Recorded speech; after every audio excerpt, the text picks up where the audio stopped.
દ્વારકાધીશના દર્શન કરવા હોય તે મંડપ નીચે આવીને કરી શકે છે। હે વાલી રો મારો કાયાનો ગણનારો વાલી રો મારો જો વચારો છે। વાલી રો મારો કાયાનો ગણનારો વાલી રો મારો જો વચારો છે। વાલી રો મારો કાયાનો ગણનારો વાલી રો મારો જો વચારો છે। વાલી રો મારો કાયાનો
અરે ભાઈ સિપાહીઓ, તમે દરવાજા ખોલો, મારે પ્રભુના દર્શન કરવા છે.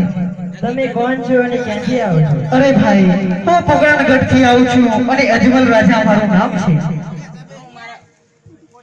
તો હું મારા પ્રભુને પૂછી જોઉં. ભલે ભાઈ. અરે પ્રભુ, તમારો કોઈ લાડીલો ભગત તમને મળવા આવે છે. અરે સૈનિકો, મારા લાડીલા ભક્તો માટે મારા દરવાજા હંમેશને માટે ખુલ્લા હોય છે.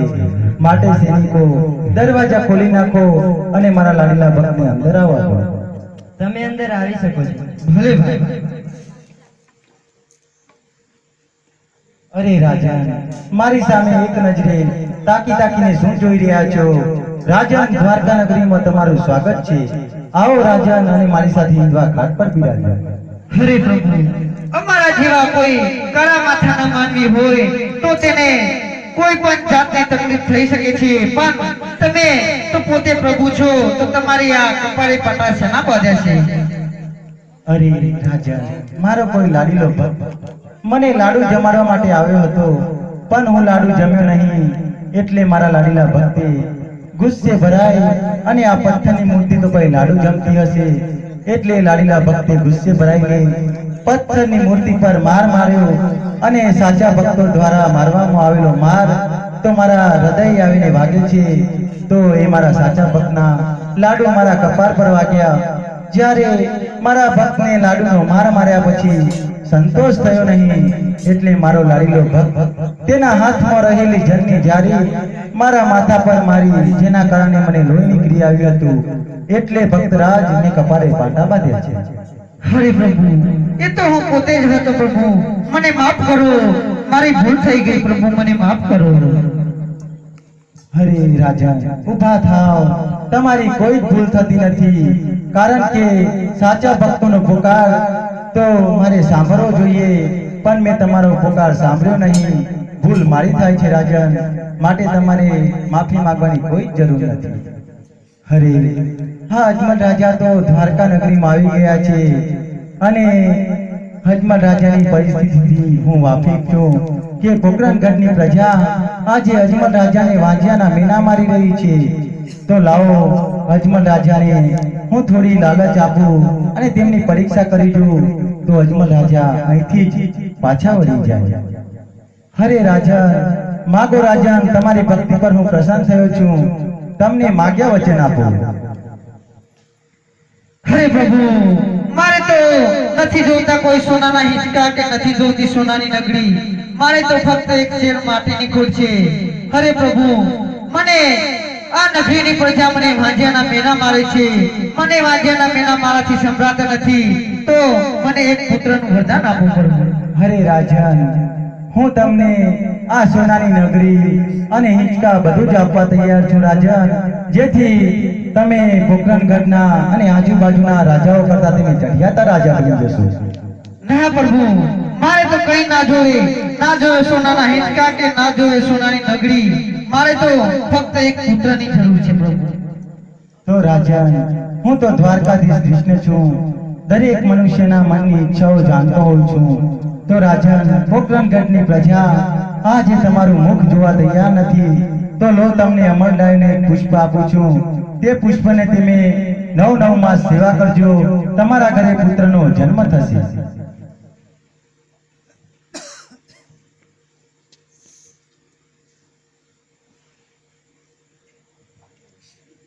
જાઓ રાજન, ખુશીથી ઘરે જાઓ અને પુત્રના વધામણાની તૈયારી કરો. જેવી આજ્ઞા પ્રભુ. હરે પ્રભુ, મારી કોઈ ભૂલ થતી હોય તેવું મને લાગે છે. હરે રાજન, તમારી કોઈ જ ભૂલ થતી નથી, મેં તમને એક પુત્રનું વરદાન તો આપ્યું છે ને. હરે પ્રભુ, મારે બીજા એક પુત્રની જરૂર છે પ્રભુ, કે અમારે પોકરણગઢની અંદર ભૈરવનો અને બાદશાહનો ખૂબ ત્રાસ છે, માટે બીજા એક પુત્રનું વરદાન આપો પ્રભુ. હરે રાજન, તમને લોભ તો નથી થયો ને? ના પ્રભુ, મને લોભ તો નથી થયો, પણ ભૈરવ અને બાદશાહનો નાશ કરે તેવા એક પુત્રની જરૂર છે પ્રભુ. તો રાજન, હું તમને તેવા પુત્રનું એક વરદાન આપો. હરે પ્રભુ, મારે તો પોતે જ તમે મારા ઘરે પધારો એવી મારી ઈચ્છા છે. હું આપનું વચન માંગુ છું પ્રભુ. હરે રાજન, મારા જેવો અને મારા જેવો જ તો હું પોતે જ છું. તો રાજન, તમે તો મારું આખું સ્વરૂપ જ માંગી લીધું. પણ રાજન, આજે તમને અમલરાયનું મારું બીજું પુષ્પ આપતા પહેલા મારે મારા મોટા ભાઈ બલરામને બોલાવવા પડશે. કારણ કે અમે બંને ભાઈઓએ તો દરેક યુગમાં જ્યારે જ્યારે પાપ વધ્યો છે ત્યારે સાથે જ અવતાર ધારણ કર્યો છે. તે માટે હવે મારે મારા મોટા ભાઈને ધ્યાન કરી અને બોલાવવા જ પડશે.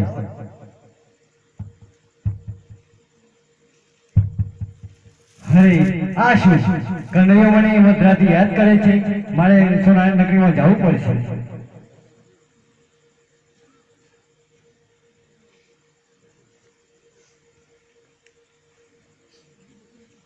હરે મોટા ભાઈ બલરામ, આવો, દ્વારકા નગરીમાં તમારું સ્વાગત છે.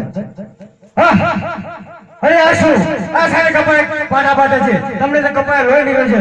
અરે ભાઈ, તમે મને બતાવો, તમને કોની માર મારશે તે હું તમારો નાશ કરી નાખું. હરે મોટા ભાઈ બલરામ, અજમલ રાજાએ મને લાડુનો માર માર્યો હતો, જેના કારણે મને લોહી નીકળી આવ્યું હતું. અરે અજમલ રાજા, તમે મારા ભાઈને માર માર્યો એનો દંડ તો તમારે ભોગવવો જ પડશે. અરે અરે ભાઈ બલરામ, થોભી જાઓ. મારા લાડીલા ભક્તને તમારે કંઈ જ કરવાનું નથી. આ તો મારા લાડીલા ભક્ત દ્વારા મને માર મારવામાં આવ્યો હતો. તમારે તેને કંઈ જ કરવાનું નથી. અરે મોટા ભાઈ બલરામ, તમને સોનાની નગરીમાં બોલાવવાનું એ જ કારણ છે કે જ્યારે જ્યારે આ ધરતી પર પાપ વધ્યો છે ત્યારે તે પાપનો નાશ કરવા માટે આપણે બંને ભાઈઓએ સાથે જ અવતાર ધારણ કર્યો છે. માટે અજમલ રાજાએ મને કહ્યું કે તમે મારા ઘરે પોતે જ પધારો.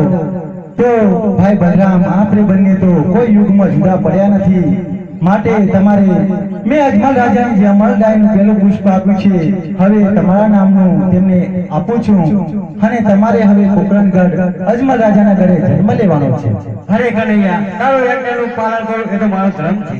તો રાજા, તો બલરામ, તમે પોકરણગઢ અજમલ રાજાના ઘરે જન્મ લેવાની તૈયારી શરૂ કરી દો. તમારું નામ વિરમદેવ હશે અને તેના 21 દિવસ પછી હું પણ તમારા પાછળ પાછળ પોકરણગઢ જન્મ લઈશ. જેવી કનૈયા તારી. તો રાજન, હવે હું તમને અમલરાયનું બીજું પુષ્પ આપું છું, તે મારા નામનું આપું છું.